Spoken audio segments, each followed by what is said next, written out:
Will you buy it? $20. It's the last thing my dad left me. The little girl said it without crying, without shaking. She was 10 years old, standing inside a Hell's Angels garage, both hands gripping a bicycle handlebar so tight her knuckles had gone white. And every wrench stopped, every engine went quiet, every tattooed, leather-vested man in that building turned and stared at her like she had just walked in from another world. Because she had. She had walked 6 blocks alone to sell the last piece of her dead father for $20. Not because she wanted to, because the rent was 30 days overdue and she was out of options. If this story moves you, please subscribe to our channel, hit that bell, and drop a comment telling me what city you're watching from. I want to see how far this story travels. Now let's go back to where it all began. The morning Sophie Marsh decided to sell her father's bicycle, she woke up before her mother did. That was unusual. Carol Marsh was the kind of woman who hadn't slept past 5:30 in years.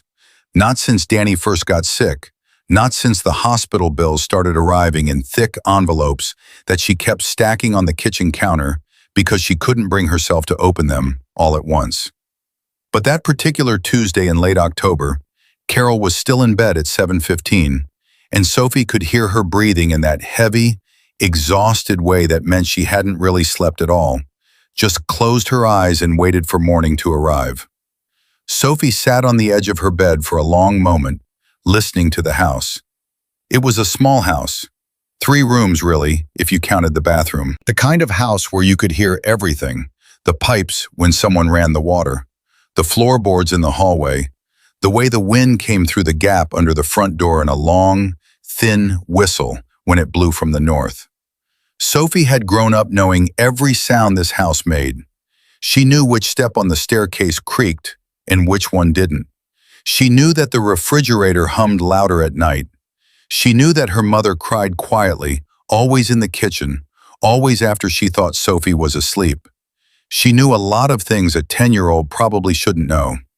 She got dressed without turning on the light. Jeans, her green sweatshirt with the hood, her sneakers with the left lace that had been knotted 3 times because it kept breaking. She brushed her hair with her fingers because the brush was in the bathroom, and she didn't want to wake her mother. Then she stood in front of the small window in her room and looked out at the backyard. Danny's bicycle was leaning against the back fence, right where it had been since the day he died. It was a good bicycle, or it had been once. A dark blue Schwinn with a wide seat and chrome handlebars, and a little reflector on the back that caught the light whenever a car went past. Danny had bought it secondhand at a yard sale when Sophie was 6, and he had spent 3 weekends in the backyard taking it completely apart and putting it back together again, cleaning every gear, replacing the chain, painting the frame in that deep navy color he liked. He called it his thinking bike. On Sunday mornings when the weather was good, he would ride it to the park 3 blocks over and sit on a bench by the pond and just think. He always came back in a better mood. He always came back smelling like fresh air and coffee from the gas station on the corner. He'd been gone for 8 months now.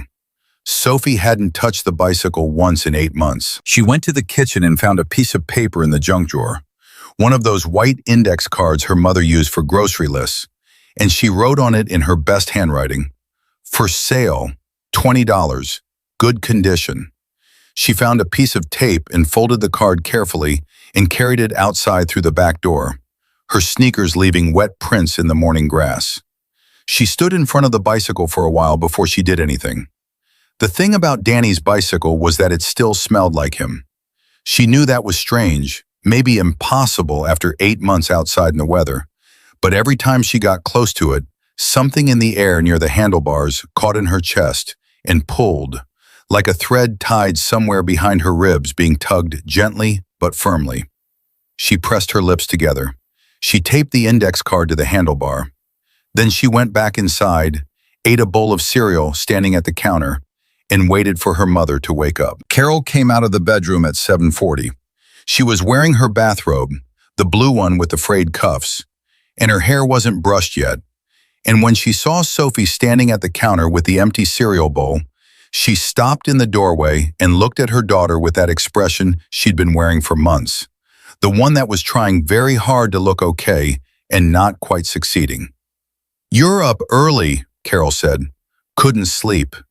Carol nodded slowly. She went to the coffee maker and filled it with water and put in a filter and stood there watching it like she needed to concentrate on the process or it might not work. Sophie watched her mother's shoulders. They were very tight, very high up near her ears. "Mom," Sophie said.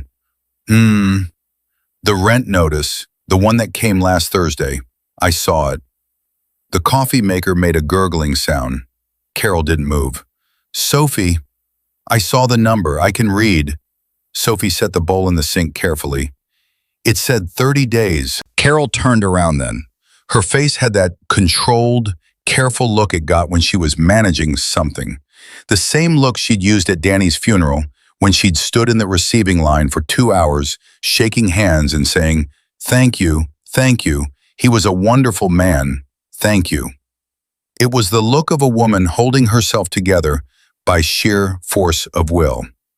"I'm handling it," Carol said. "I know you are," Sophie paused. "But I want to help. You're 10 years old. Almost 11. Sophie." Carol's voice cracked on the second syllable, just slightly, the way a thin piece of ice cracks when you step on it. You hear it and you freeze, not sure whether it'll hold. "You don't need to worry about this. That's my job." Dad used to say worrying was just love with nowhere to go. The silence that followed that sentence was the kind that has weight to it. Carol looked at her daughter for a long moment. Then she looked away, out the window at the backyard, and Sophie watched her mother's face change when she saw the bicycle, saw the small white card taped to the handlebar. "Sophie." The careful look was gone now. Her voice had gone very quiet. "What did you do?" "It's $20, Sophie said. "I know it's not much, but it's something." "That's your father's bicycle." "I know what it is, Mom." "Sophie, you cannot. That's not—" Carol stopped, started again. "You can't just sell it." "Why not?" And here was the thing that would stay with people who knew Sophie Marsh. She didn't say it with anger, didn't say it with defiance. She said it with a kind of exhausted, clear-eyed honesty that can only come from someone who has been awake at 3 in the morning, thinking through every option and discarding them one by one. "He's not using it. We need money. It's something he cared about, and it's worth something. That's how selling things works." Carol sat down at the kitchen table without meaning to. Her knees just seemed to go, and the chair was there. She put both hands flat on the table and looked at them. "He loved that bicycle," she said, almost to herself. "I know." Sophie came and sat across from her. "I love it too. That's kind of the whole point." She paused. "If I sell it to someone who actually ride it, it's still out there somewhere. It's still going. That's better than it rusting against our fence." Carol looked up at her. "When did you get so—" She stopped, shook her head. "Where are you going to sell it?" Sophie had already thought about this. There was a garage sale 2 streets over every weekend, but that was only Saturday and today was Tuesday. She could post it online, but their internet had been spotty since last month when Carol had quietly downgraded the plan. She could take it to the end of the driveway with a sign, but their street wasn't busy and they couldn't wait. "There's a garage," Sophie said, "on Route 9 by the overpass, the one with the motorcycles." Carol stared at her. "The Hells Angels place. They buy and sell things. I've seen the sign." "Sophie, that's not a yard sale.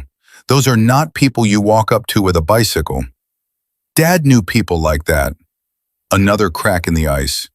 Carol's hands pressed harder against the table. "What did you just say?" Sophie hesitated for only a second. She hadn't meant to say it exactly.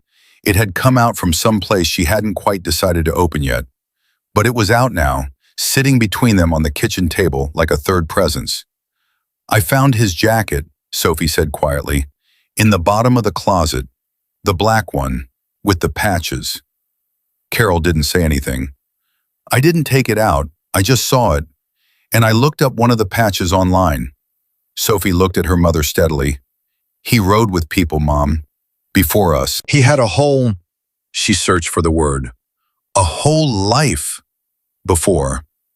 He put that behind him, Carol said, very carefully, very slowly. He chose us. I know he did.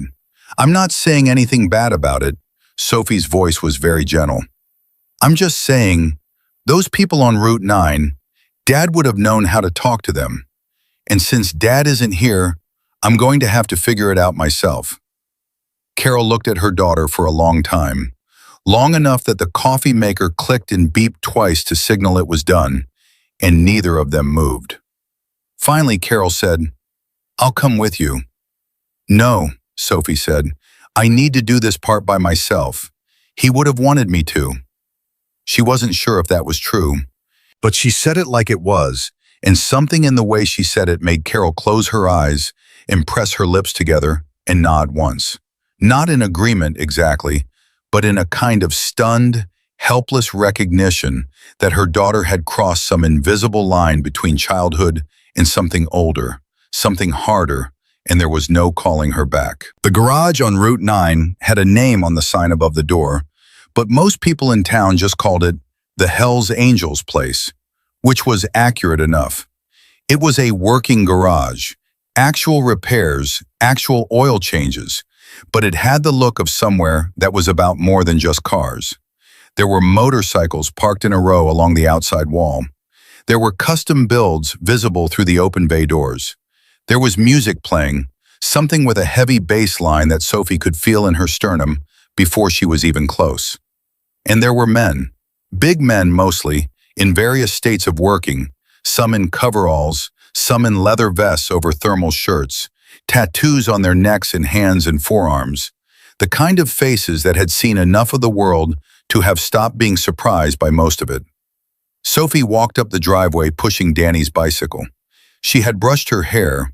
That detail matters. She had gone back to the bathroom and found the brush and brushed her hair carefully, pulled it back with the elastic from around her wrist, put on her good sneakers, not the ones with the broken lace. She had taken the index card off the handlebar and made a new one, neater, with a little border drawn around the edge. She had folded it over the handlebar and taped it down tight on both ends. She walked up the driveway like she belonged there. The first person who noticed her was a young guy, maybe 22, sitting on a crate by the first bay door with a cup of coffee. He had a shaved head and a ring through his eyebrow, and he looked up when he heard the bicycle tires on the pavement and just stared, like he genuinely could not compute what he was seeing. Sophie stopped in front of him. "Excuse me, I have something for sale. Who do I talk to about that?" The young guy looked at the bicycle, looked at the index card, looked at Sophie, looked at the index card again. He said. "I can wait," Sophie said, "but I'd appreciate if you could point me in the right direction." The young guy stood up slowly, the way people do when they're not quite sure yet whether they're dreaming. He leaned back through the bay door and said something Sophie couldn't fully hear over the music, but she caught the words kid and bicycle, and "I'm not joking, man." The music went down. 3 men appeared in the bay doorway, then a fourth. Then someone from around the side of the building came to see what was happening, wiping his hands on a rag. Within 90 seconds, Sophie was standing in front of 6 men who collectively looked like they had ridden through every state in the continental United States and come out the other side with opinions about it. Nobody said anything for a moment. Sophie straightened her back. She had practiced what she was going to say on the walk over. She had practiced it so many times that the words had the careful, slightly over-articulated quality of something memorized. But underneath the memorization, there was something else. Something that hadn't been practiced, couldn't be practiced, because it came from somewhere that didn't respond to rehearsal. "My name is Sophie Marsh," she said. "I'm selling my dad's bicycle. He passed away in February. It's in good condition. He took good care of it. I'm asking $20. Silence. One of the men, tall, somewhere in his late 50s, with a gray beard and deep-set eyes and a Hell's Angels vest that looked like it had about 30 years of story in it, stepped forward from the doorway. He moved slowly, not in a threatening way, but in the way of a man who has learned that most situations deserve to be approached without rushing. He looked at the bicycle for a moment, then he looked at Sophie. $20, he said. Yes, sir. He crouched down, just slightly, to look at the handlebars. And that was when Sophie saw it happen, saw the exact moment the man's face changed. He had been looking at the bicycle the way you look at any object being sold, assessing it, evaluating it, keeping a certain professional distance.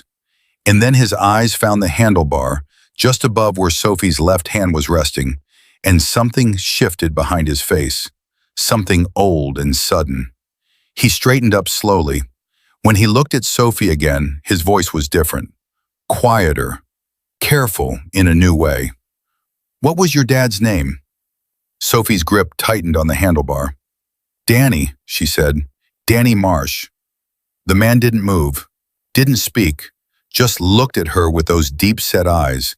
And Sophie, who had been very brave all morning, felt something slip in her chest, felt the thread behind her ribs pull just a little harder, because the look on this man's face was not the look of a stranger. It was the look of someone hearing a name they had not heard in a long time, and feeling the whole weight of that silence.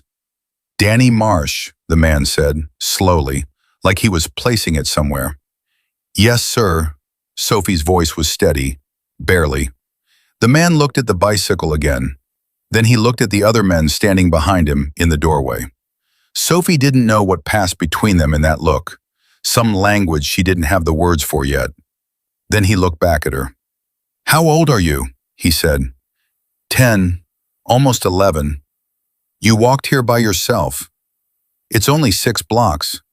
Something moved across the man's face that might have been the beginning of a different emotion. Not pity, not exactly. Something more complicated. He put out his right hand. My name is Garrett, he said. Sophie shook it. His hand was enormous around hers, rough and warm. Nice to meet you, Mr. Garrett. Just Garrett, he paused. You want to come inside for a minute? Get out of the cold? I'm okay, Sophie said.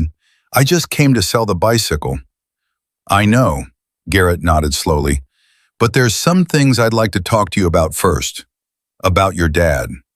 He paused again, and the pause had the weight of a man choosing words, the way you choose footholds on uncertain ground.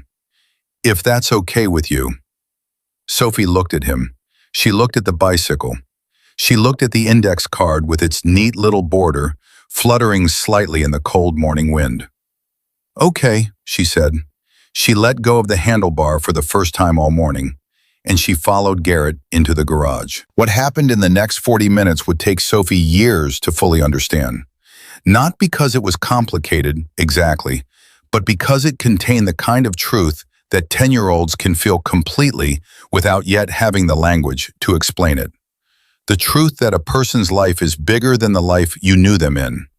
That love can exist in places and forms you never thought to look for it, and that sometimes the world sends back what you've lost through a door you never knew existed. Garrett sat across from her at a scarred wooden table in the back of the garage, a cup of hot chocolate he had produced from somewhere sitting in front of her that she had not asked for and accepted without thinking. And he asked her questions in that quiet, steady voice of his. Not intrusive questions, not prying, just real ones. How long ago did he pass? 8 months. Was he sick? His heart. Sophie wrapped both hands around the cup. They said it was something wrong with his heart since before I was born. He knew about it, he just didn't talk about it much. Garrett nodded. That sounds like him. Sophie looked up sharply. You knew him. It wasn't a question. She'd suspected it from the moment she saw his face change at the handlebar, but hearing herself say it out loud made it suddenly very real. Garrett leaned forward, his forearms on the table, and he looked at her directly. Not the way adults usually look at children, the slightly elevated angle of it, but straight across, eye to eye. Yeah, he said. I knew your dad. Long time ago. He paused. He was one of the best men I've ever known. Sophie felt the thread pull again, harder this time. She pressed her lips together the way her mother did. He never talked about you, she said, about any of this. No, Garrett said. He wouldn't have. Danny had a way of putting things in compartments. When he left, when he chose to leave the road and settle down, he went all the way. He didn't look back. Something in Garrett's voice, very quiet, very controlled. He was all in on whatever he chose. That was who he was. Once he had you and your mom, that was his whole world. Sophie processed this for a moment. He still had the jacket, she said, with the patches, in the closet. Garrett almost smiled. He would have kept the jacket. Why? Because it wasn't nothing to him. It was just, Garrett searched for the words. It was a chapter. He didn't throw out chapters. He just turned the page. Sophie thought about that.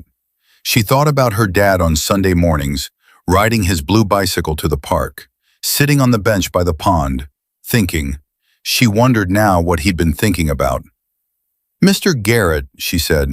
Garrett, she corrected herself, remembering. Why did your face change when you looked at the handlebar? Before I told you his name? Garrett was quiet for a moment. Then he turned the handlebar toward her and pointed to something she'd seen 100 times without truly seeing. A small metal ring fitted into the chrome with a tiny stamped emblem on it, so worn it was almost smooth, the kind of thing you'd call a decoration without knowing what it meant. That's a chapter marker, Garrett said. It's how we knew each other, out on the road. Before cell phones, before any of that, you'd find one of these on a bike, you knew who you were dealing with. He looked at it for a moment. He put that on a bicycle. There was something in his voice that wasn't quite a laugh, and wasn't quite the opposite. That's the most Danny thing I've ever heard. Sophie stared at the little ring. She had touched that handlebar 1,000 times. Her father's hand had been on that same spot 1,000 times before that. She had to look away. I need the $20, she said. Her voice came out smaller than she intended, more honest. My mom, the rent, it's not. She stopped, tried again. I know it's not very much, but I needed to do something. And here, this was the moment. This was the one that would come back to her later, years later, in the middle of ordinary moments, cooking breakfast, driving somewhere, watching the news, and stop her breath for just a second with the cleanness of it. Garrett reached across the table and put his huge, rough hand over both of hers. Keep the bicycle, he said. Sophie looked up. I can't keep it. His voice was very firm, very gentle. Two things that shouldn't go together and somehow did. Your dad worked on that thing for 3 weekends. He put that marker on there himself. You're not selling it for $20. He held her gaze. I'm going to help you. Not as a sale, as a... He paused. As family business, okay? Sophie stared at him. The word family sat between them like something unexpectedly fragile. Handled wrong, and it would shatter. But handled right, you don't know us, she said. I knew your dad for 11 years, Garrett said. That's more than knowing. Sophie looked down at their hands, his completely covering hers, and then back up at his face. This stranger's face that wasn't quite a stranger's face. This man who had ridden beside her father for 11 years before she was ever born. This whole world her father had carried quietly inside him and never opened, and still, somehow, never entirely left behind. Okay, she said, and for the second time that morning, with less certainty and more trust, she let go. Garrett didn't make promises lightly. Anyone who had known him for more than a week understood that about him. He was a man who weighed his words the same way a carpenter measures twice before cutting. So when he said, I'm going to help you, he wasn't filling silence. He was making a contract.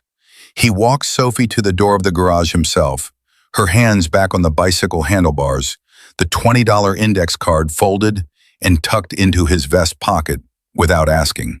Just taken, gently, the way you remove something from a child's hand that they shouldn't have needed to carry in the first place. He told her to go straight home. He told her not to worry. He said both of those things looking directly at her, not past her, not above her.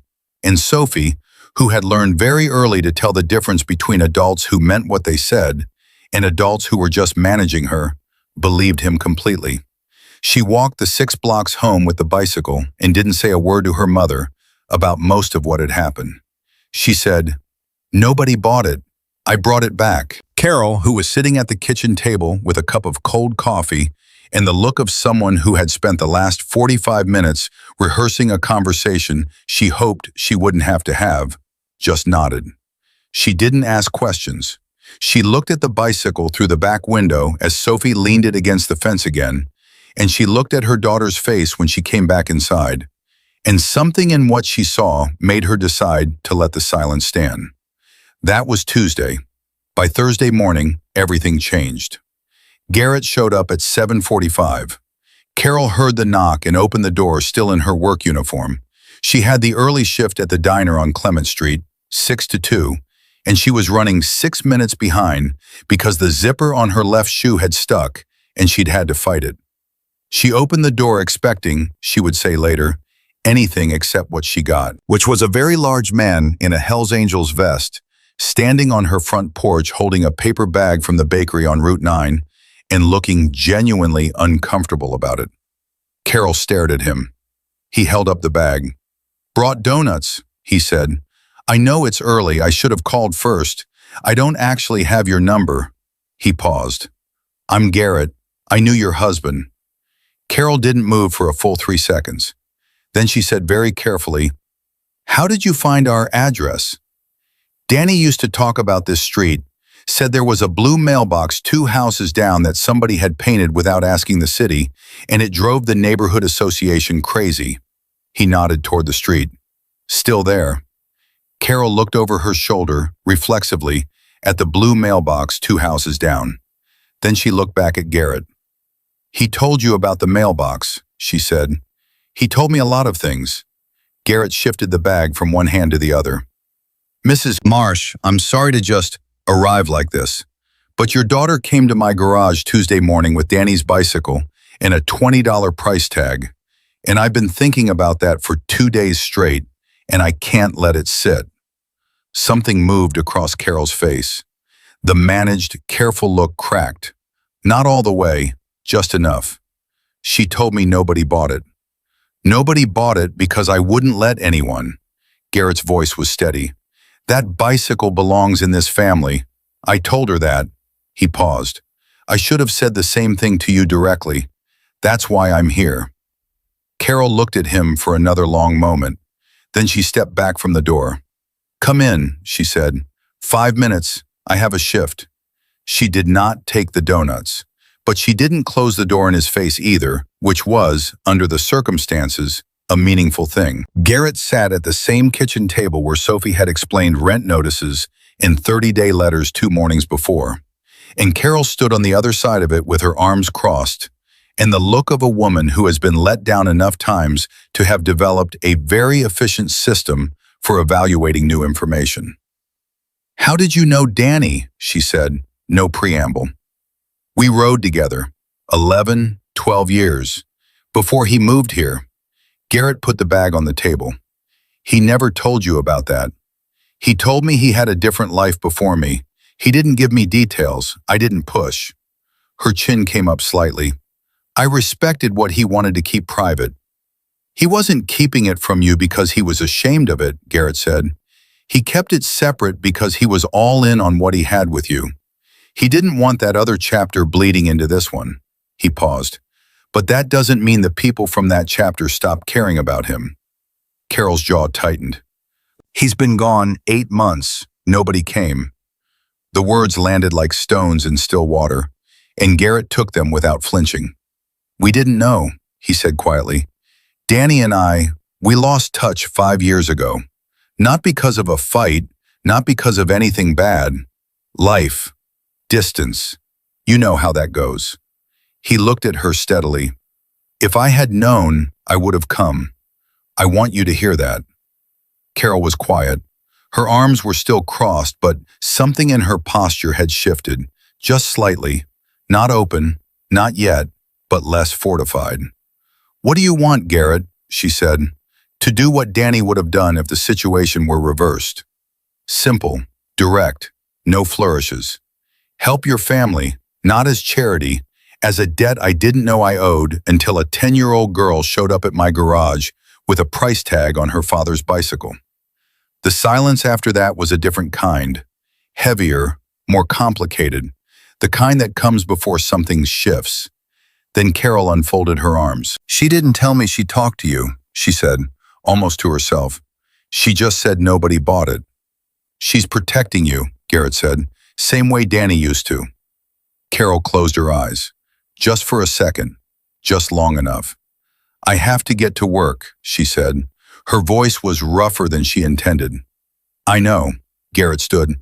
"Can I come back tonight? With some of the guys? We want to talk about some things, practical things." He picked up the bakery bag and set it carefully on the counter beside the coffee maker. "The donuts are for Sophie." Carol looked at the bag, looked at him. 6 o'clock, she said. Sophie came home from school at 3:22 and found the bakery bag on the counter with a note in her mother's handwriting that said, "A man named Garrett brought these. We're having company tonight. Do your homework first." Sophie stood in the kitchen, holding the note, and then she sat down at the table and did exactly that. She had her math worksheet half finished when she heard Carol's key in the door at 3:50. Her mother came in, still in her work uniform, smelling like coffee and the particular kind of tired that comes from 4 hours of people asking for things. And she stopped when she saw Sophie at the table with the textbook open and the bakery bag untouched. "You didn't eat one," Carol said. "I was waiting," Sophie said. Carol sat down. She looked at her daughter. Then she reached into the bag and took out a glazed donut and put it in front of Sophie and took a powdered one for herself. And for a while they just sat there eating donuts and not saying anything. And that quiet was the most comfortable either of them had felt in 8 months. "He came here this morning," Carol said finally. "I figured," Sophie said. "His face, when I told him Dad's name, I knew he was going to do something." "You could have told me. When you got home Tuesday." Sophie picked a piece of glaze off her donut. "I didn't know what he was going to do yet. I didn't want to tell you something that might not happen." Carol looked at her daughter. "You're too much like him," she said, and it came out as a complicated thing, part grief, part pride, part something without a name. Sophie looked up. "Is that bad?" "No," Carol said, very quietly. "No, it's not bad at all."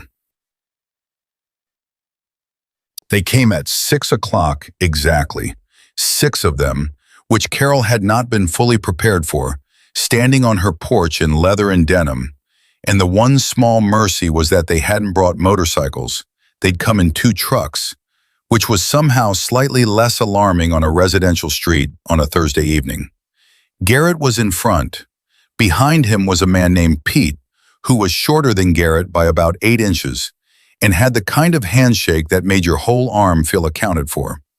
There was a woman with them too, 50s, silver-streaked hair pulled back tight, a vest like the others, forearms that had seen some serious work. Her name was Deb, and she was the first one through the door after Garrett, and she looked at Sophie immediately and said, "You're the kid with the bicycle," with a directness that managed to be completely without condescension. "Yes, ma'am," Sophie said. Deb looked at her for a moment. "Smart move, coming to us," she said. "Dumb in about 6 different ways, but smart in the only way that counts."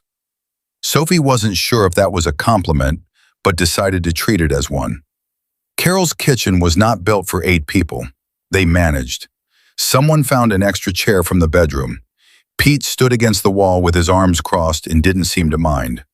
Carol put on a pot of coffee with the particular efficiency of a woman who is using the task to manage her own nerves, and Garrett sat down across from her and laid it out clean. He told her what he knew, what Danny had been, what he'd meant to the chapter, the kind of man he was on the road before he became the kind of man he was here. He didn't romanticize it, and he didn't apologize for it. He just told it straight, the way you'd tell someone the history of a place they've been living without knowing the full story of. And Carol sat across from him and listened with her hands wrapped around her coffee mug and that careful look on her face that Sophie had come to recognize as the look her mother wore when she was taking something in that she wasn't sure she had room for, but was going to find room for anyway. He never told you any of this, Garrett said. Not a question. He said he'd made choices he wasn't proud of and choices he was. He said the ones he was proud of were sitting at the dinner table every night. Carol's voice was even. I thought that was enough. It was enough, Garrett said. He wasn't lying to you. He just held things. He was good at holding things. I know. A breath. I didn't know how good until after he was gone, and I found out how much he'd been holding by himself. And here was the first real moment of fracture. Not Sophie's grief, which had been so controlled and deliberate, it had almost concealed itself, and not Garrett's quiet guilt about 5 years of lost contact, but Carol's.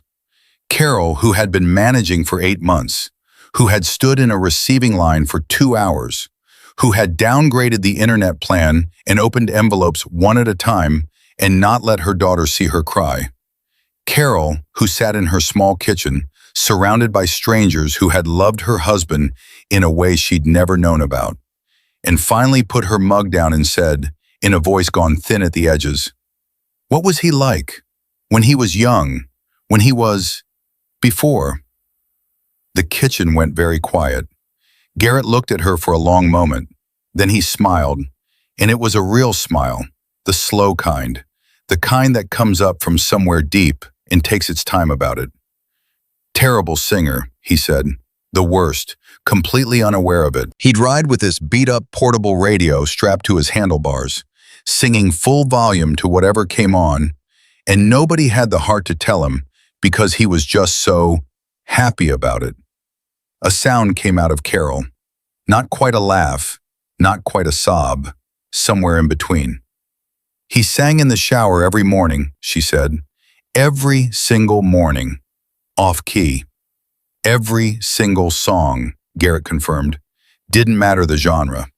And that was the room breaking open. Not dramatically, not all at once, but the way a fist unclenches.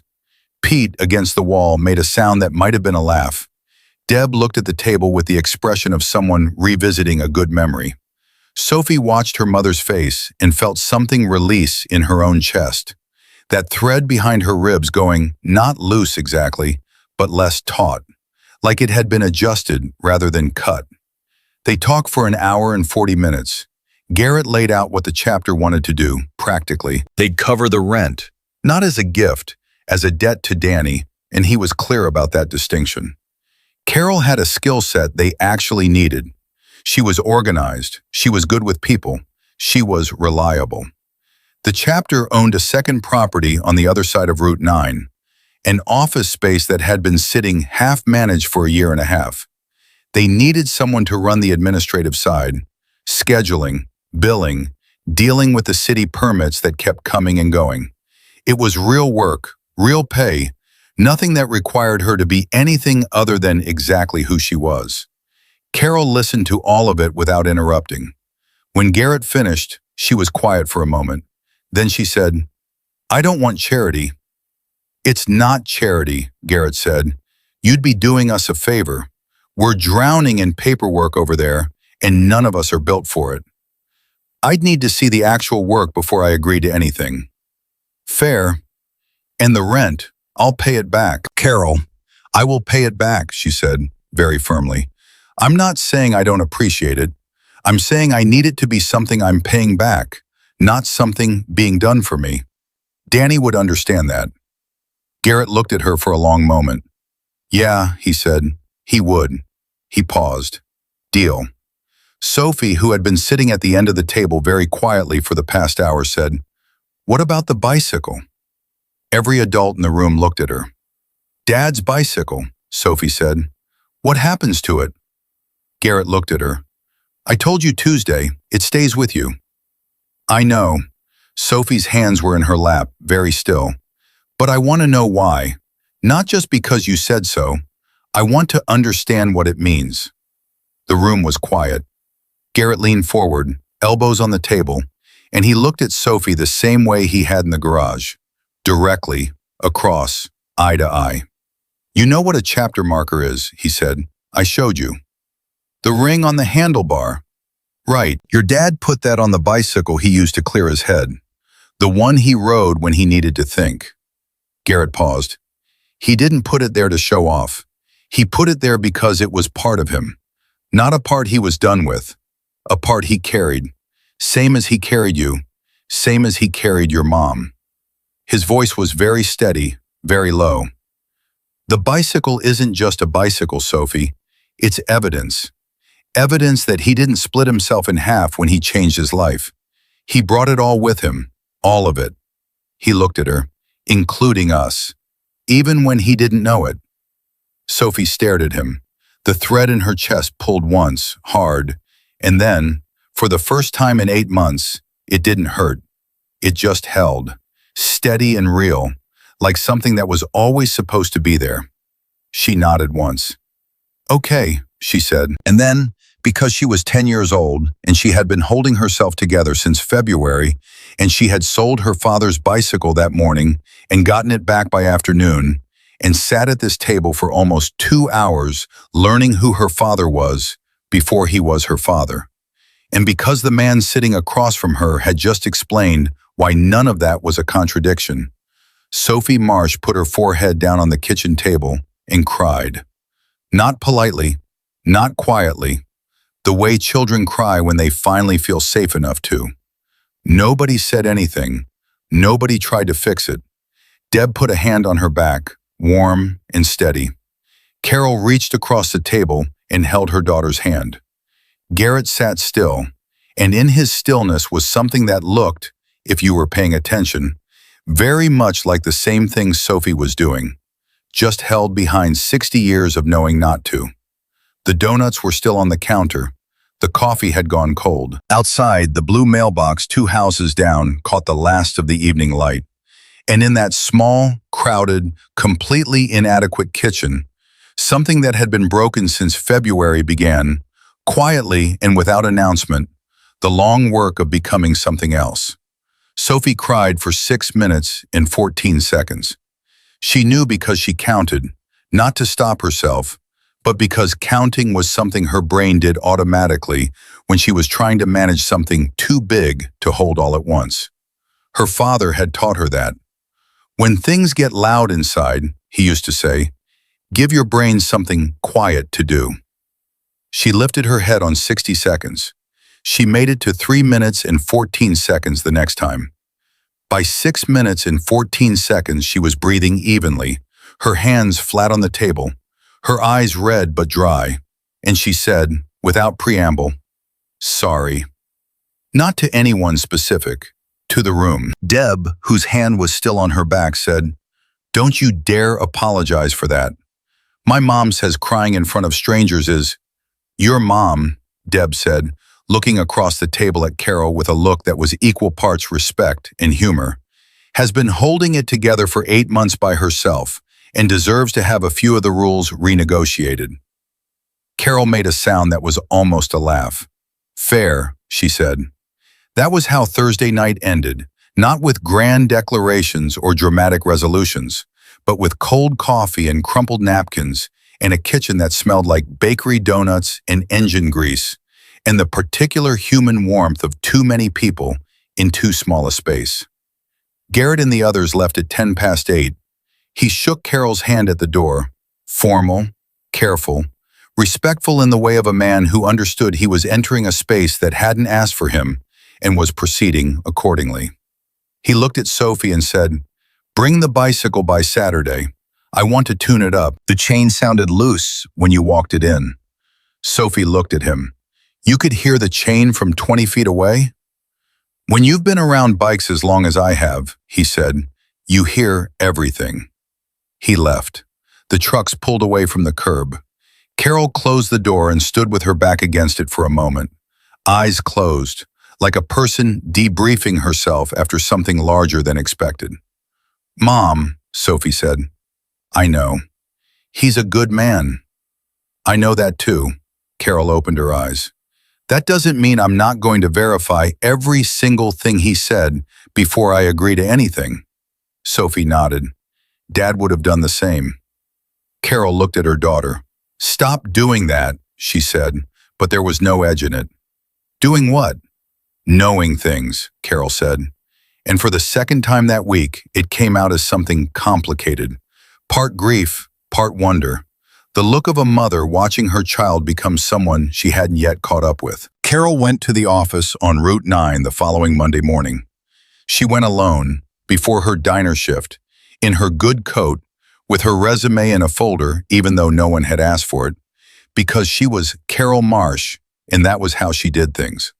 She spent 45 minutes looking at the space, the filing system, the billing backlog, the permits stacked in a cardboard box on the floor that someone had labeled "city stuff" in black marker and apparently hoped would resolve itself. She asked 3 questions. She made 4 notes in the small notebook she carried in her coat pocket. Then she told Garrett she'd start Wednesday. He looked mildly stunned. "That's fast." "The longer the billing backlog sits," Carol said, "the harder it is to reconstruct." Wednesday. Garrett looked at the cardboard box on the floor, then at Carol. "Wednesday," he said. She worked 3 mornings a week through November, and within the first 2 weeks, the billing backlog was gone. The permits were filed in alphabetical order by date with color-coded tabs, and the city had received 2 correspondence letters that Garrett described to Pete as the most polite, threatening documents I have ever read in my life. Pete asked to keep one as a personal reference document. Carol declined. She was professional about it. Sophie, meanwhile, was doing her own negotiating. She brought the bicycle to the garage on Saturday, as Garrett had asked, and she sat on an overturned bucket in the first bay and watched him work on it. He didn't talk much while his hands were busy. He had that quality of deep focus that some people have when they're doing something they've done 10,000 times, where the body handles the task and the mind goes somewhere else. Sophie didn't push conversation. She'd learned from her father that some people did their best communicating sideways, not looking directly at the thing they were saying, but at something else, while the important words came out peripheral. "He ever take you riding?" Garrett asked. He was adjusting the rear derailleur, not looking at her. "On the handlebars when I was little. Before the bicycle was fixed up," she paused. "After he finished it, he said it wasn't safe to carry a passenger, which I think was him not wanting to share it." Garrett snorted. "Yeah, that's him." "Did he have a motorcycle when he was with you?" "A 1987 Harley Sportster he bought for $800 that should not have run as well as it did." Garrett set down the wrench and picked up a different one without looking. "He did most of the work on it himself, learned as he went. He was like that. He'd decide he wanted to understand something, and he'd just take it apart until he did." Sophie thought about the blue Schwinn. 3 weekends in the backyard, completely disassembled and rebuilt. "That's exactly how he fixed this bicycle," she said. Garrett stopped what he was doing, just for a second. Then he went back to it. "Yeah," he said, "that checks out." She came back the following Saturday, and the Saturday after that. Not because anyone asked her to.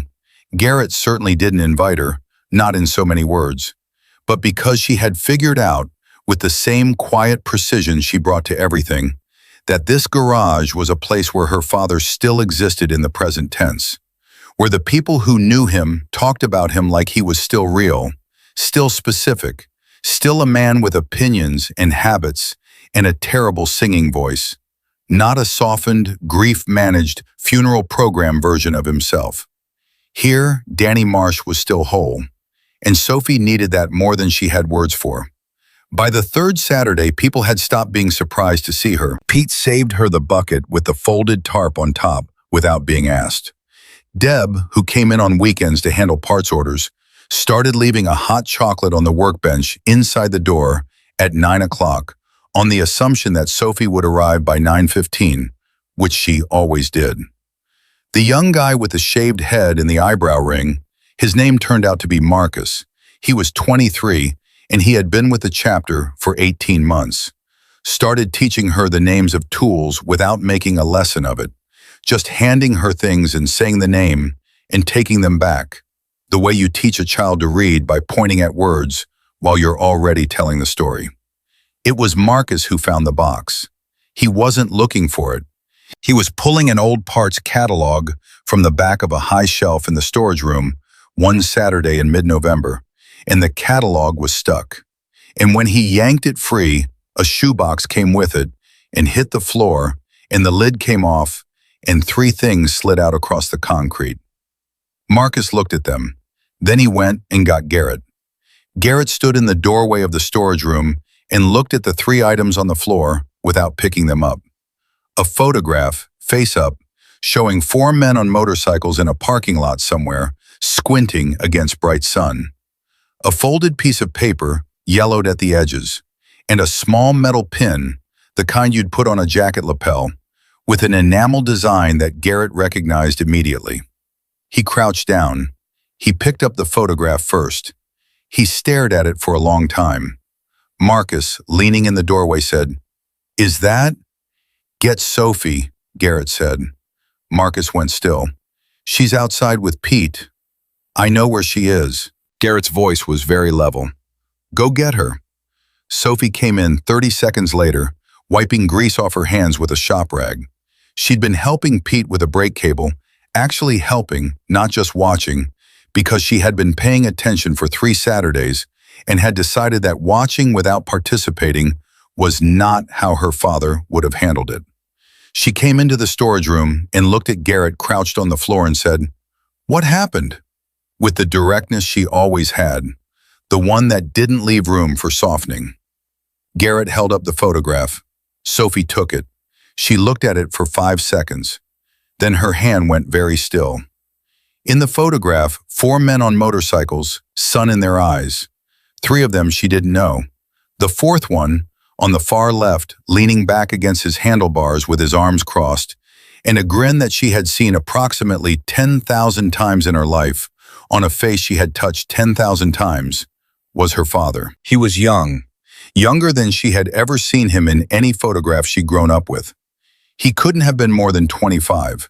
He looked lighter somehow, not physically, but in some quality of the face that she couldn't name. Like a version of him before the weight settled in. Like a version of him she had never been given the chance to know. "How old was he here?" she asked. Her voice was steady. 24, 25. Garrett stood. "That's the day we rode up through Maine. Your dad had never been to Maine. He talked about it for 6 months before we went, like it was some kind of pilgrimage." He paused. "When we got there, he said it felt like a page in a book he'd always meant to read." Sophie looked at the photograph for another long moment. Then she looked at the folded paper on the floor. "What's that?" Garrett picked it up. He unfolded it slowly. He read it, and as he read it, something changed in his face. That movement behind the eyes that Sophie had learned to watch for. The same one she'd seen in the garage the very first morning when she'd told him her father's name. "Garrett," Sophie said, "what does it say?" He looked at her. He looked at the paper. Then he held it out to her. She took it and read it. It was in her father's handwriting. She knew his handwriting the way she knew his singing voice, specifically the particular slant of the G, the way he made his lowercase e's like little backwards 3s. The letter was dated 7 years ago, which meant Sophie had been 3 years old when it was written.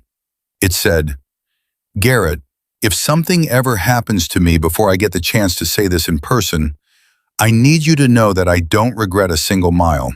Not one. But I also need you to know that I found something worth parking the bike for. Her name is Carol. The little one's name is Sophie. She's 3, and she already argues like she's 40, and I don't know how to explain to you what that feels like, except to say it's the first thing in my life that's ever made the road feel small.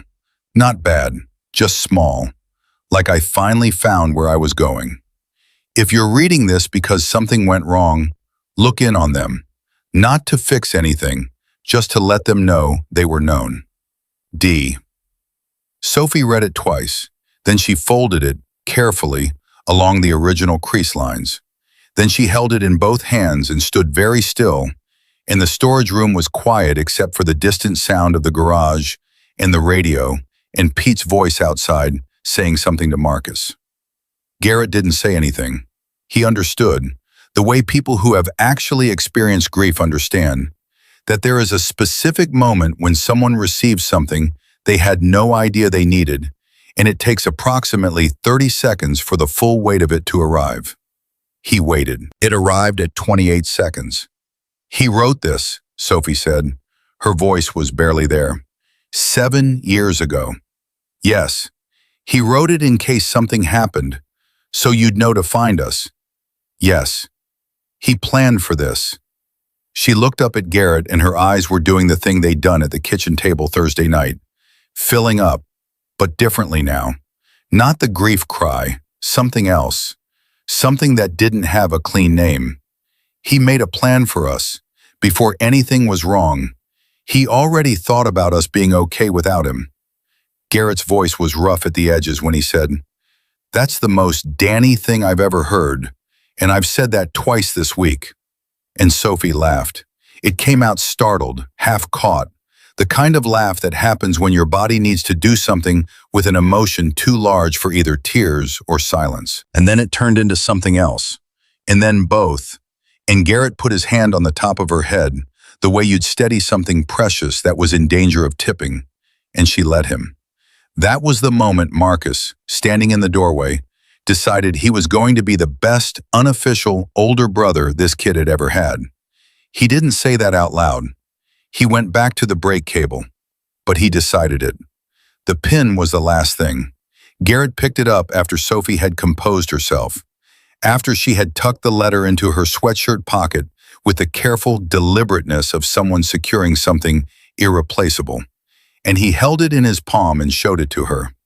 It was small, circular, enamel over metal, the chapter emblem in the center, and around the edge a single word, brother. "We give these to family," Garrett said. "Blood or chosen, doesn't matter which." He turned it over in his hand. "Your dad had one. He would have kept it with his jacket." He paused. "This one was..." He stopped. "Was what?"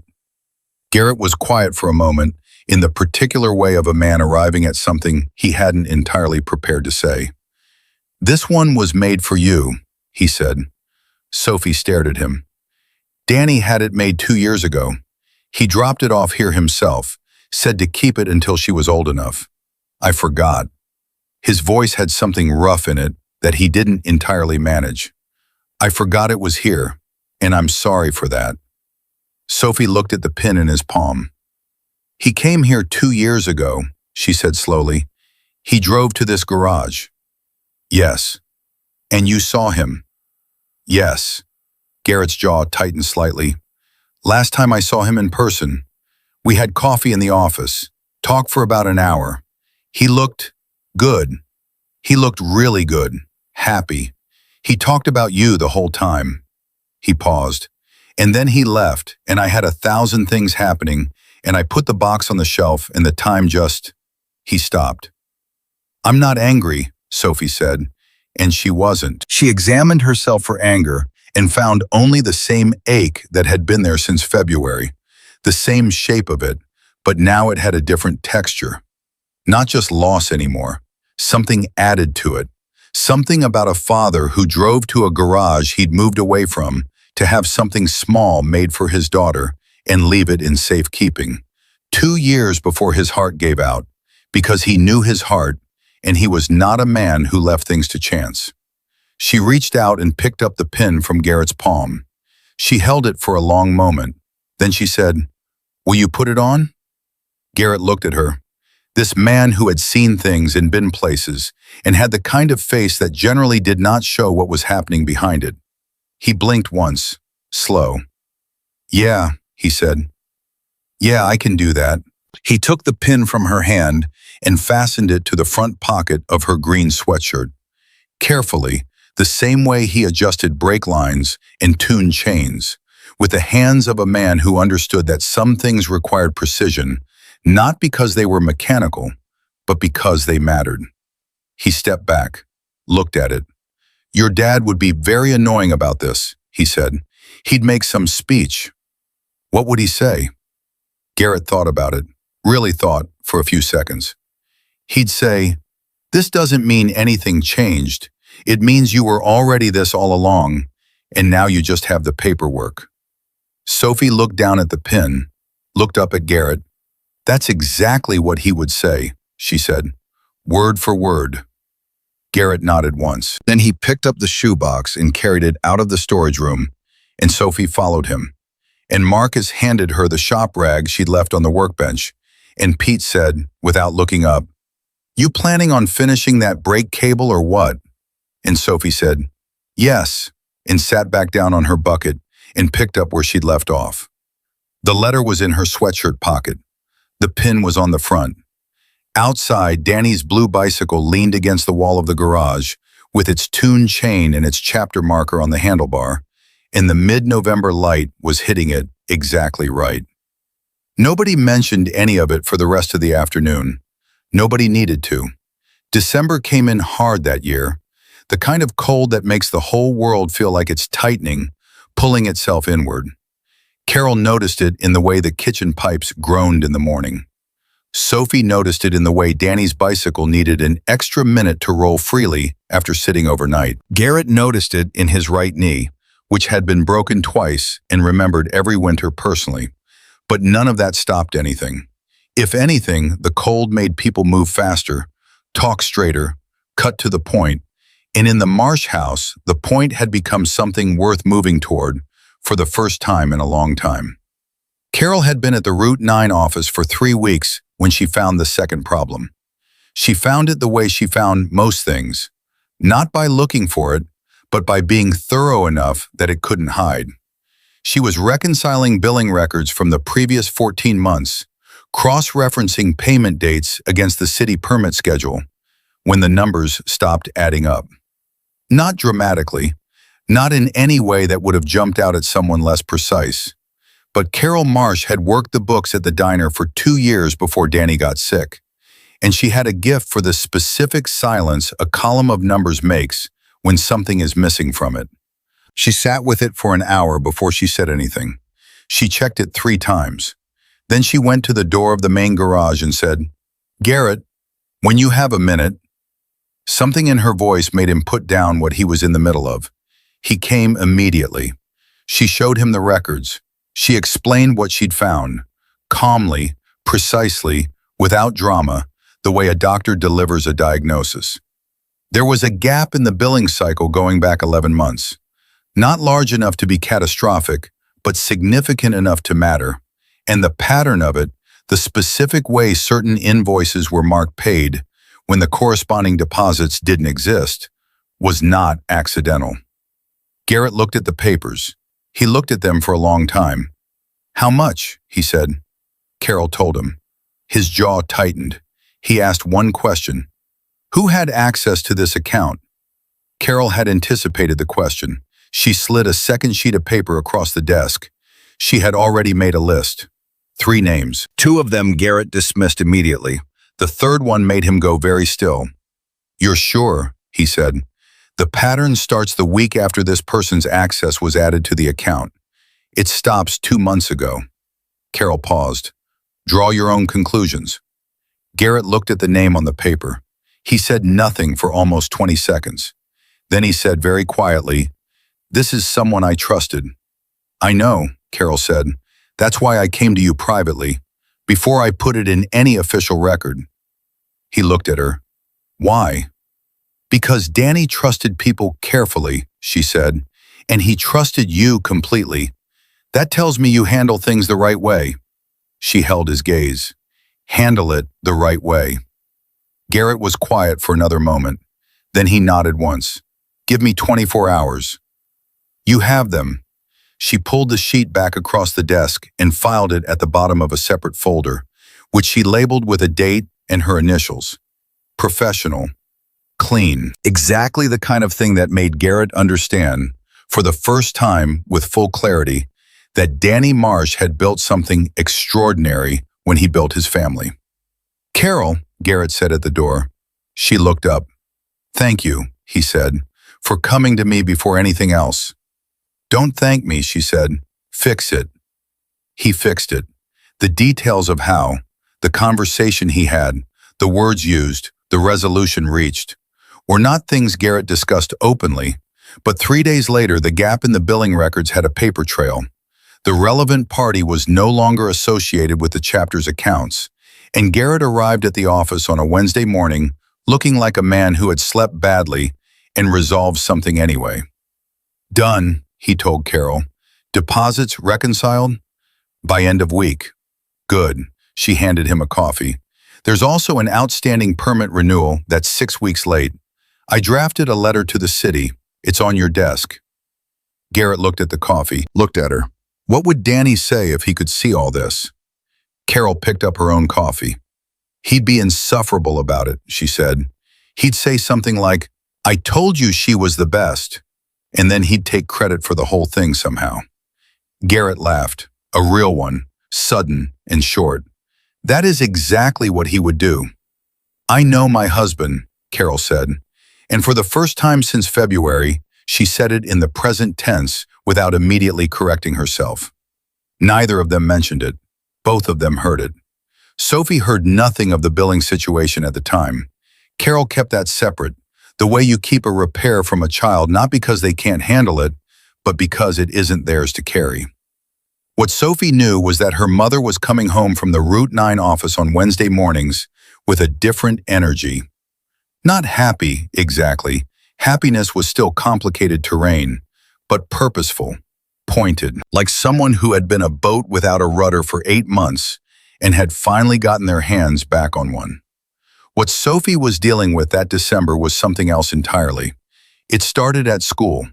It started specifically with a boy named Tyler Reeves, who was 12 and in the grade above Sophie, and who had the particular brand of social cruelty that comes from being just smart enough to identify weaknesses and just insecure enough to use them publicly. He found out about the garage on a Tuesday. Sophie didn't know how. Maybe someone had seen her walking on Route 9. Maybe someone's parent had mentioned it. But by Tuesday lunch, Tyler Reeves was standing at the edge of her lunch table, telling his friends, loudly, that Sophie Marsh hung out with bikers because she had no real friends. Sophie looked at him. She had her sandwich in one hand. She set it down. "I have friends," she said. "The old guys at the motorcycle place don't count," Tyler said. "That's like charity." "Okay," Sophie said. "You go there every weekend? Like, what do you even do there?" "Work on bikes, learn things." She picked her sandwich back up. "You should try learning things sometime." The table went quiet in the particular way it does when something has drawn blood, but the person bleeding isn't falling down. Tyler's face did a complicated thing. He said something else, something with the word weird in it, and something about her dead dad, and Sophie put her sandwich down again. And here was the thing about Sophie Marsh at 10 years old. She did not cry. She did not yell. What she did was look at Tyler Reeves with an expression that several people at that lunch table would describe later to different people in different ways, but always with the same basic conclusion, that it was not the expression of a child. "My dad," she said, very clearly and very quietly, "was one of the best men who ever lived. He learned everything he could about everything he loved.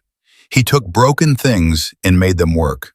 And the people who knew him for 20 years showed up at my house 2 months ago to make sure we were okay, because that's the kind of man he was." She paused. "What's your dad doing this weekend?" Tyler opened his mouth. Nothing came out. Sophie picked up her sandwich. "That's what I thought," she said, and she ate her lunch.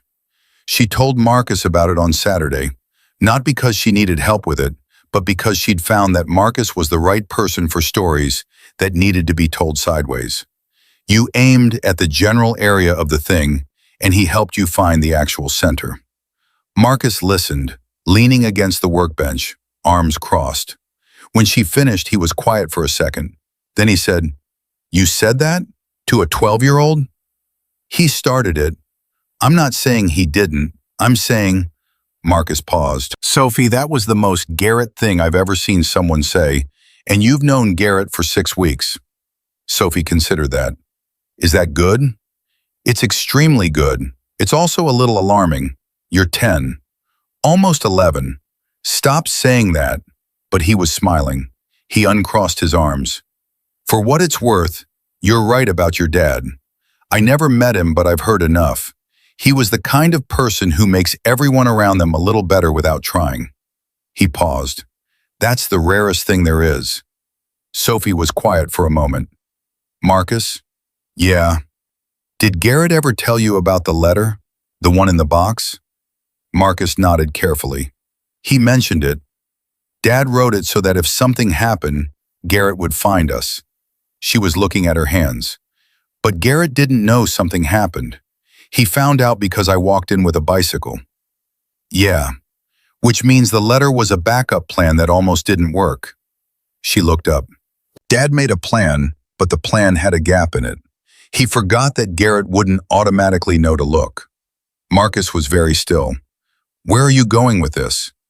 "I've been thinking about it for 3 weeks," Sophie said. "If I hadn't come into this garage, if I'd sold the bicycle somewhere else, or on the internet, or not at all." She paused. "We would have lost the house. Mom would have had to figure something out on her own. We would never have met any of you. We would never have found the pin." Her voice was very steady. "Everything that's happened since October, every single piece of it, happened because I walked in here with a $20 price tag. Not because of Dad's plan, because of a random decision I made at 7 in the morning in my pajamas." Marcus looked at her for a long time. "Sophie," he said, "you know what that means, right?" "What?" "It means it wasn't random." He said it simply, without drama. "You're Danny's daughter. You walked to the one place in this town he would have walked. You didn't decide it. You inherited it. That's not a gap in the plan." He paused. "That's the plan." Sophie stared at him. The thing about that, and she would think about it for years, would turn it over in the way you turn a stone in your hands, looking at the light through it, was that it didn't feel like a comfort offered to make her feel better. It felt like something accurate. She didn't say anything for a moment. Then she said, "You're smarter than you look." "I look extremely smart," Marcus said. "You look like someone who dropped a parts catalog on their own foot last week." "That was one time," Marcus said, "and the catalog was mislabeled." She laughed and the afternoon went on. The twist came on a Friday night, 10 days before Christmas. Carol was at the kitchen table going over the following week's schedule when her phone rang. A number she didn't recognize, area code from 2 states over. She almost didn't answer it. She answered it on the 4th ring, on instinct.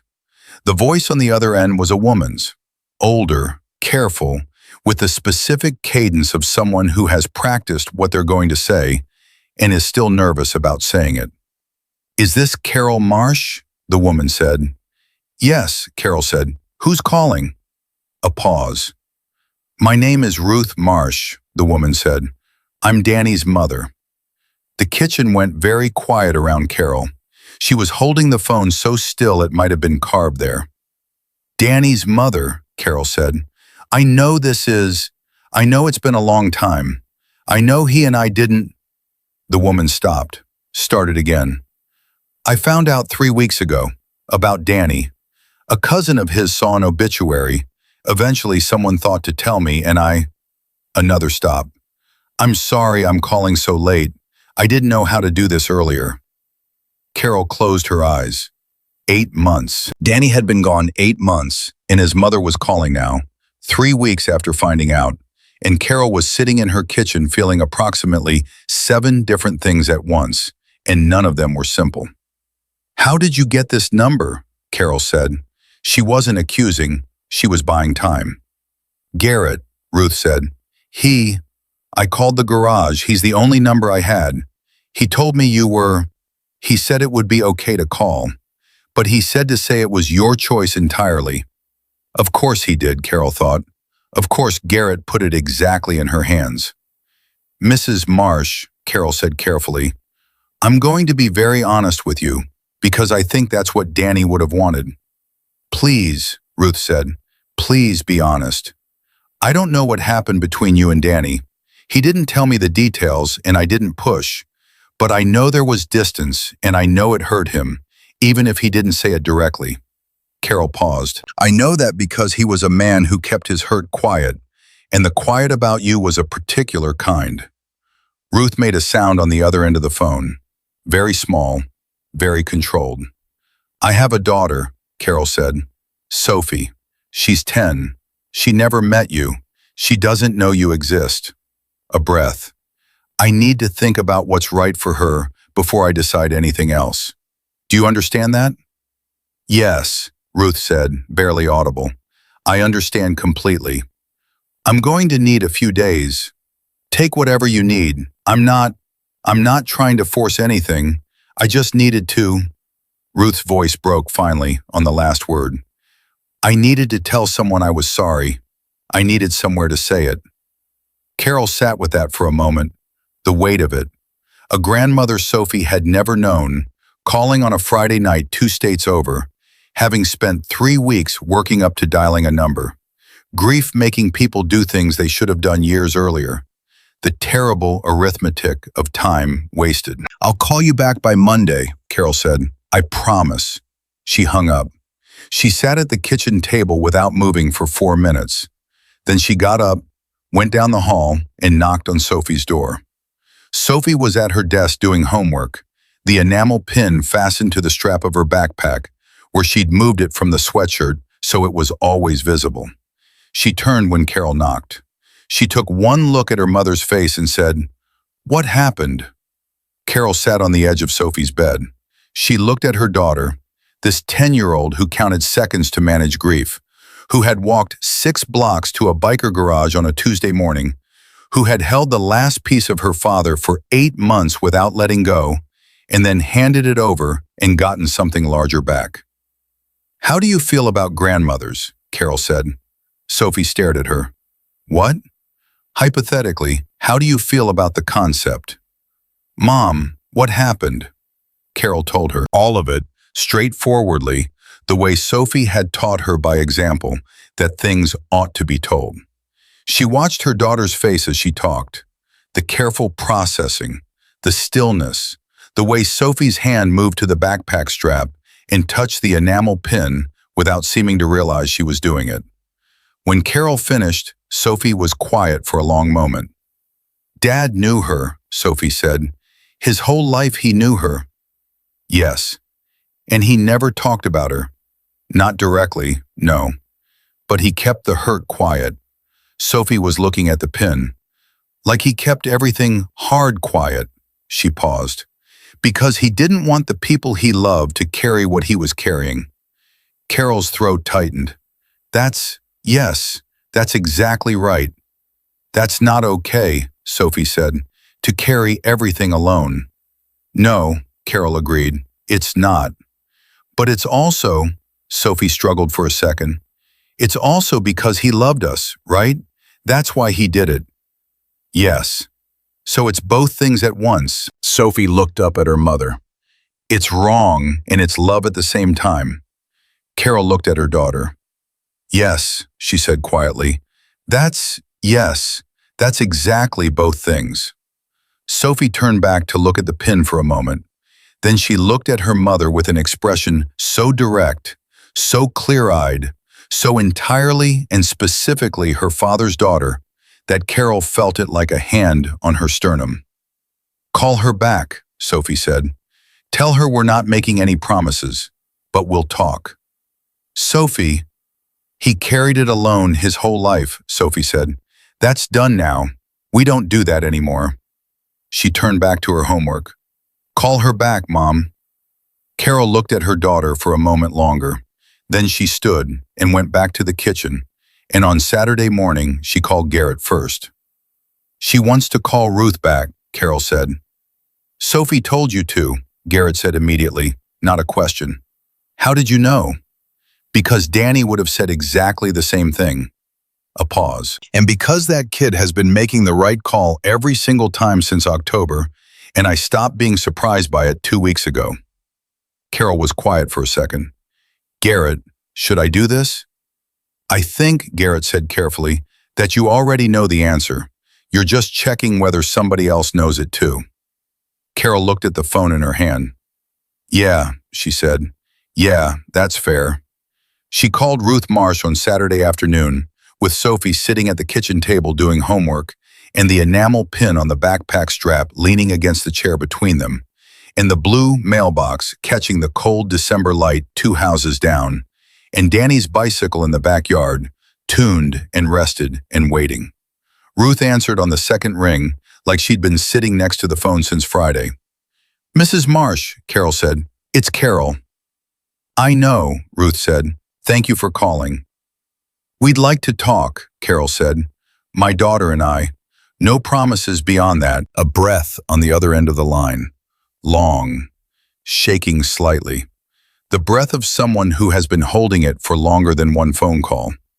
That's more than I deserve, Ruth said. Maybe, Carol said, but it's what we're offering.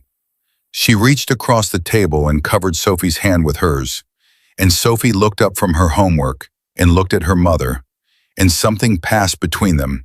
Not a word, not quite a look, more like a current, the specific warmth of two people who have walked through something terrible and come out the other side still holding on.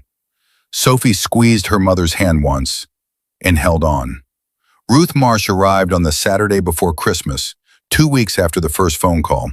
She drove herself, 4 hours, 2 states, a rental car she'd picked up at the airport because she didn't trust her own vehicle on winter highways, or so she said. Carol suspected the real reason was that Ruth had needed something to do with her hands for 4 hours, something that required enough attention to keep her from talking herself out of the whole thing before she got there. Carol understood that impulse completely. She had driven to work the morning after Garrett's first visit, with both hands gripping the wheel so hard her knuckles ached, and she hadn't noticed until she parked. Sophie was the one who heard the car pull up. She had been in the kitchen with Carol, nominally helping make lunch, but actually watching the window with the focused, lateral attention of someone pretending not to watch the window. When the sound of tires on the wet pavement matched the timing Carol had given her, Sophie stood up without a word, walked to the front door, and looked through the narrow window beside the frame. She's sitting in the car, Sophie said. Carol wiped her hands on the dish towel. Give her a minute. She's been sitting there for 4 minutes. Sophie. I'm not complaining, I'm reporting. Sophie turned from the window. Her face was doing that careful, processing thing it did. The thing that looked like calm from the outside and was anything but from the inside. Is it weird that I'm nervous? No, Carol said. I'm terrified. You don't look terrified. I've been practicing not looking terrified since February. I'm very good at it now. Sophie almost smiled. We're the same person. God help us both, Carol said. The knock came at 4 minutes and 37 seconds. Sophie counted quietly to give her brain something to do. Carol opened the door. Ruth Marsh was 71 years old, and she looked like someone who had spent a significant portion of those years being harder on herself than the world required. She was small. Sophie registered that immediately, surprised by it, having expected someone larger for reasons she couldn't articulate. She had Danny's coloring, the same shade of brown-gray hair, the same deep-set eyes that in Danny's face had looked like wisdom, and in Ruth's looked like a long acquaintance with regret. She was holding a small paper bag with both hands, the way a person holds something they're not sure they have the right to offer. She looked at Carol first. Thank you for letting me come, she said. Her voice was steady in the way that cost something. Then she looked down at Sophie, and something happened in Ruth Marsh's face that had no clean description. It was the specific collapse of a person who has been holding a particular grief at arm's length for a long time and suddenly cannot anymore. Because Sophie Marsh looked like her father in the precise way that hits hardest. Not the obvious features, not the shape of the nose or the line of the jaw, but the quality of the attention. The way she was looking at Ruth, directly, without flinching, with that slightly too old expression in young eyes, was Danny at 10, Danny at 15, Danny at every age Ruth had last seen him, before the silence between them grew into something neither of them knew how to cross. Ruth pressed her lips together very hard. "You must be Sophie," she said. "Yes, ma'am." Sophie paused one beat. "You have his eyes." Ruth made a sound, short, broken, quickly recovered. "He got them from me," she said. "I always thought that was the best thing I ever gave him." Sophie considered this with the seriousness she gave most things. "It was a good thing to give," she said. Then, "Do you want to come in? It's cold." Ruth Marsh followed her granddaughter into the house for the first time. Carol had told Sophie the broad shape of what she knew, that Danny and his mother had been close once, that something had happened when Danny was in his mid-20s, that the particulars weren't hers to share because Danny had kept them private. Sophie had accepted this with her characteristic pragmatism. "So we find out from her," she had said, and Carol had nodded, and that had been the entire strategic planning session. They sat at the kitchen table, the same table where Garrett had laid everything out 6 weeks ago, the same table where Sophie had cried for 6 minutes and 14 seconds, the same table where Carol had taken a phone call that rearranged the architecture of what she thought she understood. That table had earned its place in the story. Ruth put the paper bag on the table and didn't explain it. Carol put coffee in front of her and sat down. Sophie sat across from Ruth and folded her hands and looked at her grandmother with the attentiveness of someone who understands that the next hour matters and intends to pay full attention to it. "I don't know how much Carol has told you," Ruth said to Sophie. "Not much," Sophie said. "She said that was yours to tell." Ruth looked at Carol. Something moved across her face. Respect, maybe, or recognition. Yes, that's right." She wrapped her hands around the coffee mug. "Where do I start?" "The beginning," Sophie said. "That's always where you start." Ruth nodded slowly, and she began. The story she told was the kind of story that is ordinary in its specifics and enormous in its weight. The kind of story that happens in families all over the country, behind closed doors, in the spaces between what people say and what they mean. Ruth had been young herself once, in ways she hadn't understood until too late. She had been afraid of the life Danny was choosing. The road, the club, the men she'd seen enough news reports about to have a fixed and narrow picture of. She had said things from that fear that she hadn't taken back quickly enough, and then pride had gotten in the way of taking them back at all.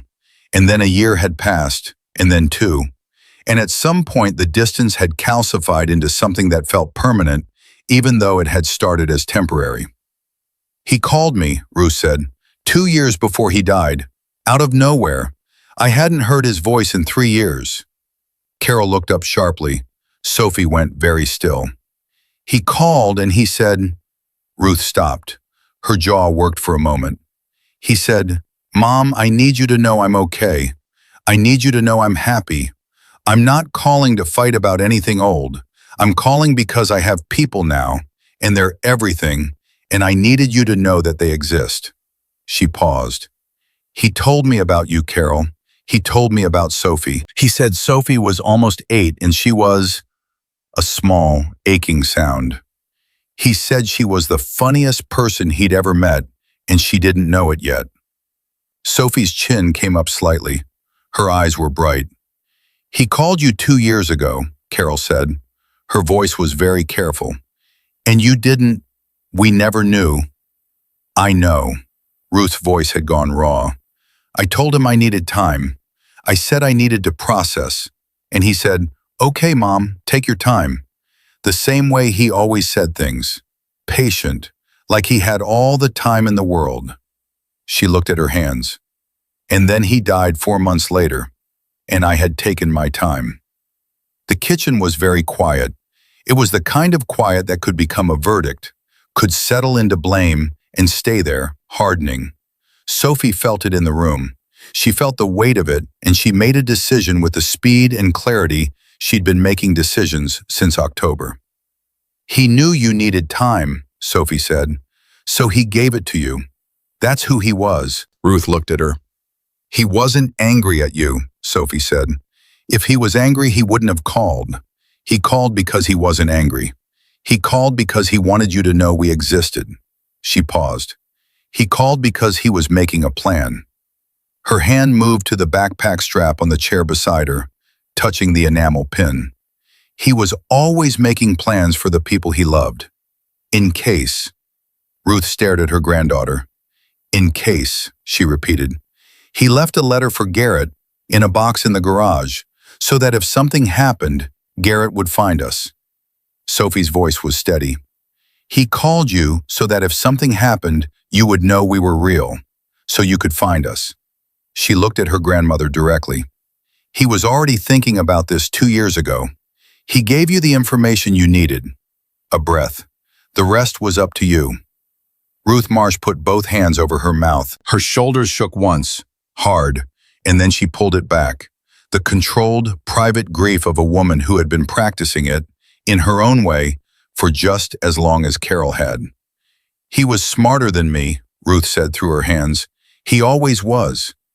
"He got it from somewhere," Sophie said quietly. And that was the moment Ruth Marsh broke open. Properly, fully. Not the managed grief of before, but the real thing underneath it. The 7 years of it. And Sophie got up from her chair and went around the table and stood beside her grandmother and put her hand on her back, warm and steady, exactly the way Deb had done for her 6 weeks ago in this same kitchen. Because Sophie Marsh was paying attention, always, to what people needed and how it was given. Carol watched her daughter comfort a woman she had met 40 minutes ago, and she thought, Danny. She thought it the way you think a name when something happens that is so entirely and precisely a person that the name is the only sufficient response. Danny, look at what you made. Ruth stayed for 3 hours. She ate soup Carol hadn't planned to make, but made anyway because the situation required something warm and practical, and making food was how Carol managed large emotions. She showed Sophie 2 photographs she'd brought in the paper bag. Danny at 7, gap-toothed and grinning, and Danny at 18 on the first motorcycle he'd ever sat on, terrified and elated in equal measure. The expression so familiar on his face that Sophie laughed out loud when she saw it. "That's him," Sophie said. "That's exactly him." "He was terrified," Ruth said. "He didn't tell anyone, but I could see it. He was always more afraid than he looked and braver than he felt."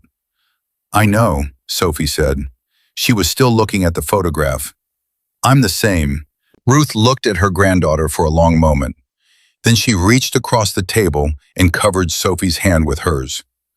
"I know you are," she said. Before she left, Ruth gave Sophie the paper bag. Inside, under the photographs, was a small book, a journal, old, the cover worn at the corners.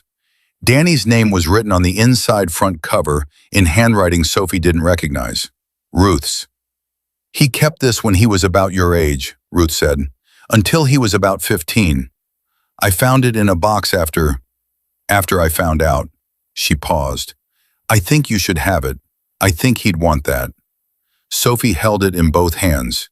It was light, 30, maybe 40 pages of a small boy's thoughts, private and preserved, and now passed forward across the years like a relay baton. She looked up at Ruth. "Will you come back?" Sophie asked. "Not to process anything, just to come back." Ruth's voice was barely there. "Yes," she said. "Yes. As many times as you'll let me." "Okay," Sophie said. "Then come back." Ruth left at 4 o'clock. Sophie stood on the porch and watched the rental car until it turned at the corner and disappeared. Then she went inside and sat at the kitchen table with the journal in front of her and didn't open it for a full 5 minutes.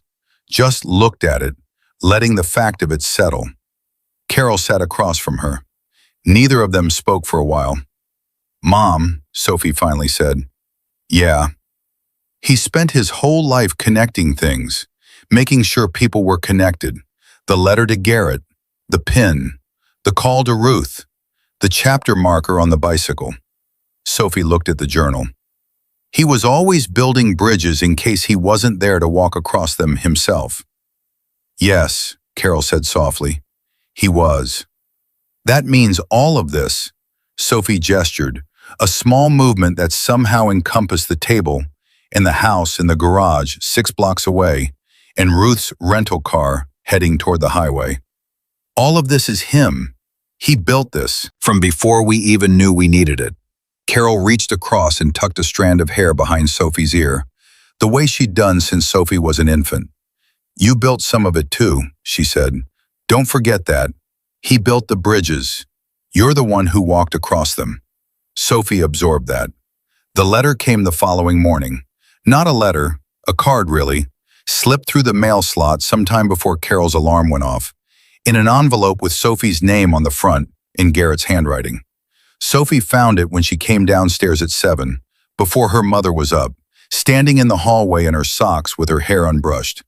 She sat on the bottom stair and opened it. Inside was a single index card, the kind her mother used for grocery lists, and on it, in Garrett's careful, slightly angular hand, "Your dad was one of us. So are you both." The chapter. Sophie read it twice, then she held it against her chest for a moment with her eyes closed, and in the quiet of the morning hallway, with the pipes groaning and the floor cold through her socks, and somewhere in the backyard her father's bicycle waiting in the frost, she finally understood the complete shape of what had happened. She had walked into a garage with a $20 price tag and a broken heart, trying to turn grief into rent money, and she had pulled on a thread, just one thread, the thread her father had spent years quietly laying in place, and the whole tapestry had come with it. Garrett in the chapter, her mother with a job and a purpose, and the specific relief of being seen as competent again. Marcus and Pete and Deb, and the Saturday mornings that were the first thing in the week she fully looked forward to. Ruth in the journal, and a grandmother who had been on the other side of a wall for 7 years and was now, haltingly, on the right side of it. All of it. From one thread. She pinned the card on the wall of her room that afternoon, next to the crayon drawing she'd made when she was 5. A woman and a girl holding hands. The woman's hair colored brown because Sophie hadn't had a yellow crayon handy. She'd always meant to fix the hair color. Now she thought maybe she'd leave it. She went to the garage that Saturday, same as every Saturday, and she sat on her bucket with the folded tarp on top and worked on a brake line with a focus and precision that made Marcus put down his own work and watch her for a minute with an expression he would have denied if anyone had pointed it out. Garrett came and stood beside her. He watched her work. She didn't stop. "How was yesterday?" he said. "She's coming back," Sophie said, "after Christmas." "Good." It was hard. Her hands kept moving, steady, the right amount of pressure. It was good and hard at the same time. "Most things that matter are," Garrett said. "I know." She set the wrench down, checked the cable, picked the wrench back up. "Garrett, yeah, Dad knew you'd do this. When he left the letter, he knew exactly what kind of man you were, and he knew you'd do all of this."